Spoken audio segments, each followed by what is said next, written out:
एक बार उल्लेख मिलता है कि एक देश में एक राजा राज्य करता था। सुखमय दिन थे। एक दिन राजा की भेंट एक वृद्ध दरवेश से हुई। वृद्ध दरवेश एक बहुत बड़ा और अच्छा और पवित्र इंसान था।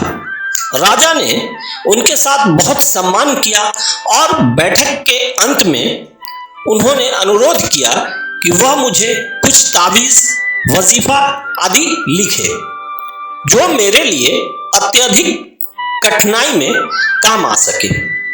बुजुर्ग चुप रहे, लेकिन राजा की जिद बढ़ती गई तो उन्होंने एक कागज के टुकड़े पर कुछ लिखा और कहा कि इस कागज को ऐसे समय खोलना जब आपको लगता है कि अब आप इसका कुछ नहीं कर सकते, मतलब बड़ी मुश्किल में जब आप हो तब। ऐसा हुआ कि इस देश पर आक्रमण किया गया और शत्रु की सेना ने राजा की सरकार को उखाड़ फेंका। राजा को अपने प्राणों का भय हो गया और वह भागकर एक जंगल की एक गुफा में जा छिपा। दुश्मन सैनिक उसके पीछे थे और वह थके मांदे अपनी मौत की प्रतीक्षा कर रहा था। अचानक उसे दरवेश बाबा द्वारा दिए गए कागज की याद आई। उसने अपनी जेबों में तलाशी ली।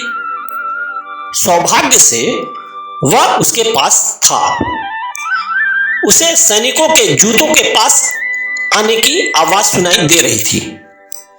अब उसके पास कागज खोलने के अलावा कोई दूसरा चारा नहीं था। जब उसने वह कागज खोला तो उस पर लिखा था, यह समय भी बीत जाएगा। राजा को बहुत गुस्सा आया कि दरवेश ने यह खेल मेरे साथ क्यों खेला। यह आजम का नाम होता या सुलेमानी का एक शब्द लिखा होता, लेकिन अफसोस वह कुछ नहीं कर सके। उसने पाठ को फिर से पढ़ा। इसे 13 बार उन्होंने पढ़ा। राजा ने कुछ देर सोचा क्या किया जाए। फिर अंत में उसने अपनी तलवार उठाई और सैनिकों की प्रतीक्षा करने लगे। सैनिक आए, वह वापस लड़े और भाग गए। फिर एक लंबी कहानी है कि वह दूसरे देश में कैसे गया। वहां उसने अपनी सेना एकत्र की, उसे सशस्त्र किया और अंत में एक समय आया जब उसने अपना देश वापस ले लिया और अपना सिंहासन फिर से शुरू कर दिया।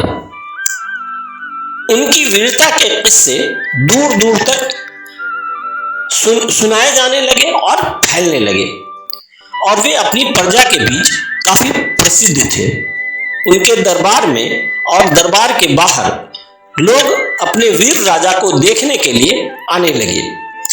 इतनी ऊंची वाणी देखकर राजा के मन में अहंकार उत्पन्न हो गया और उसे अपनी वीरता और राज पर थोड़ा सा भी अभिमान हुआ कि अचानक राजा के हृदय में यह वाक्य आया कि यह वक्त गुजर जाएगा। तो दोस्तों, ये काफी इमोशनल स्टोरी थी और सीख लेने वाली थी। तो जो भी आदमी पहली बार सुन रहे हैं, मेरे चैनल को लाइक करें, सब्सक्राइब करें और अपना कमेंट जरूर दें ताकि अगला वीडियो उस हिसाब से बना सकूं। धन्यवाद।